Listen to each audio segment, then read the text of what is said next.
How did you feel when the election was announced? Slightly surprised like everybody else, but pleased that at least it's now underway. We know what the date is, we know what we've got to do, and we're ready to campaign. Why did you decide to run as an independent? Because the Labour Party in Islington North was denied a choice. I was denied the right to even submit my name, and the National Executive passed on Keir Starmer's recommendation, a motion saying I was not fit to be a public representative of the Labour Party, which for somebody who's been 58 years in the Labour Party I find a little odd. But I'm running as an independent.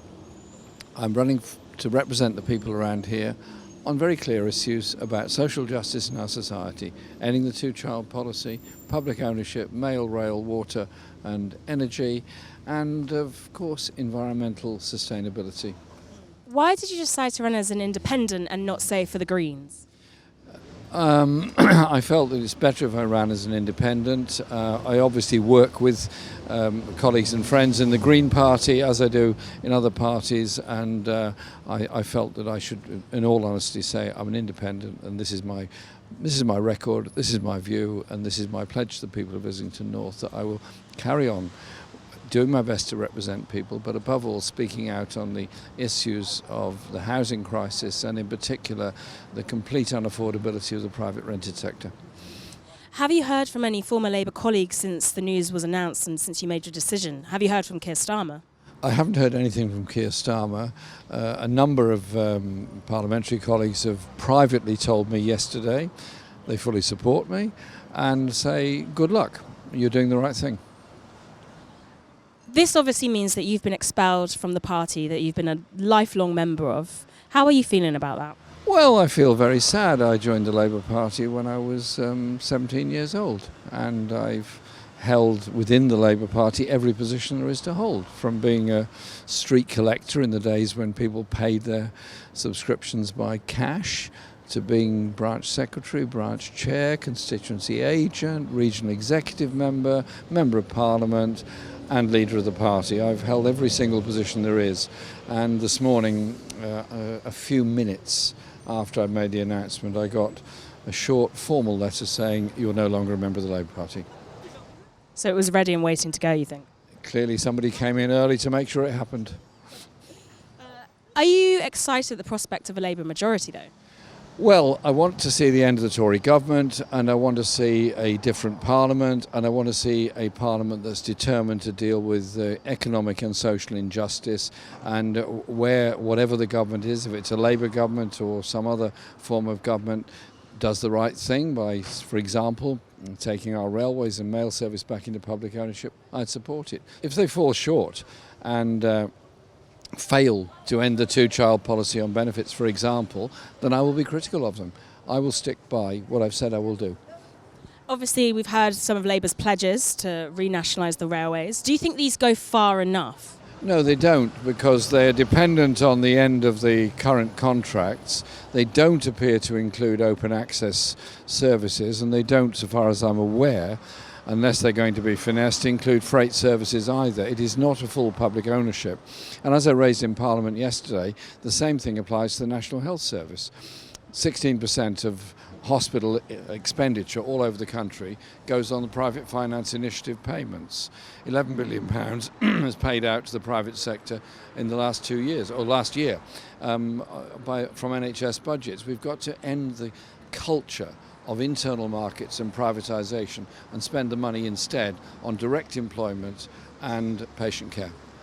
We're seeing a rise of independents running in this election, the same way we've seen in local elections. Historically, independents have often tended to represent more right-wing views, but this appears to be shifting. Do you think there's an opportunity here to break the two-party monopoly with the independents? I think it's already happening. The independents that have been elected to a number of councils around the country, the growth of independent thinking, and you're quite right that traditionally independent was often seen as a fairly right-wing thing. Not anymore. It's independents standing up for their communities, standing up on the issues of housing, on open space, and often challenging the way in which local government is increasingly used as a tool of central government. There is a growing sense in the country of a threat to our civil liberties, the right to march, the right to meet, the right to demonstrate, as has been shown with the way in which the Gaza campaign has been treated. And I think there's that sort of sense of social justice that is also there. When all the parties reject the idea of real control of the private rented sector, where do young people go for their political support? You spoke out Gaza there. Do you think Keir Starmer cares about Palestinians and what's happening in Gaza?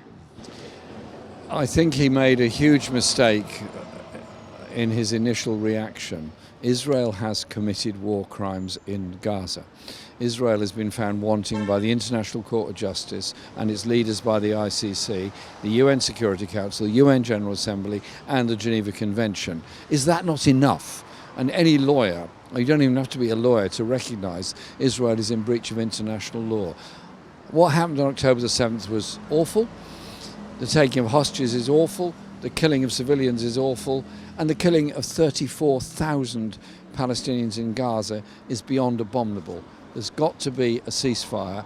That means we've got to end the arms supply to Israel and work with people in the United States who are demanding the same of their government. There's been a lot of talk that the sort of watered down policies put forward by Labour at the moment are merely an attempt to look electable, that loaded word.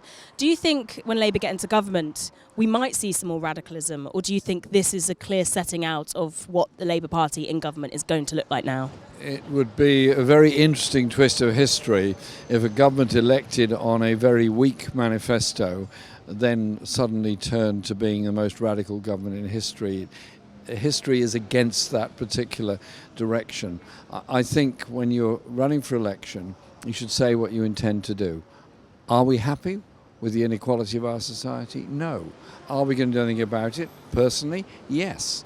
That does mean challenging the unaccountable and obscene levels of wealth of the very wealthiest and the biggest corporations. It's tough. These people don't like being challenged, and that's why you have to do it.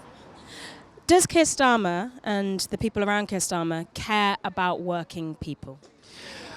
I think the political parties, including Labour in Parliament, become almost obsessed with the day-to-day manoeuvrings and the day-to-day manoeuvrings within their own teams, and they absolutely lose the plot about what the majority of the population think. People are idiosyncratic.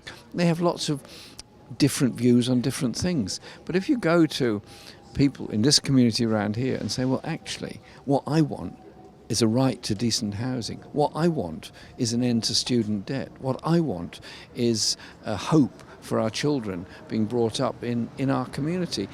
That unites people.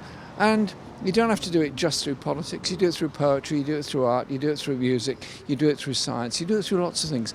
Give people a sense of hope, not the pessimism and the arid defeatism of our society. And finally, we've talked a bit about what you think is needed to tackle the crisis of the country, but you're running Islington North. What is your main pitch to voters here?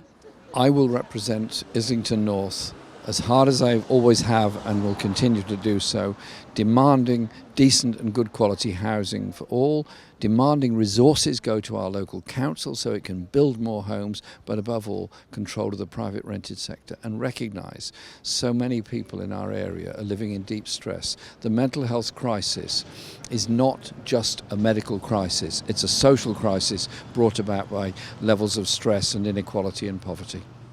Jeremy Corbyn, thank you so much. Thank you very much, and I hope you enjoy Stroud Green Road today. It's a wonderful road.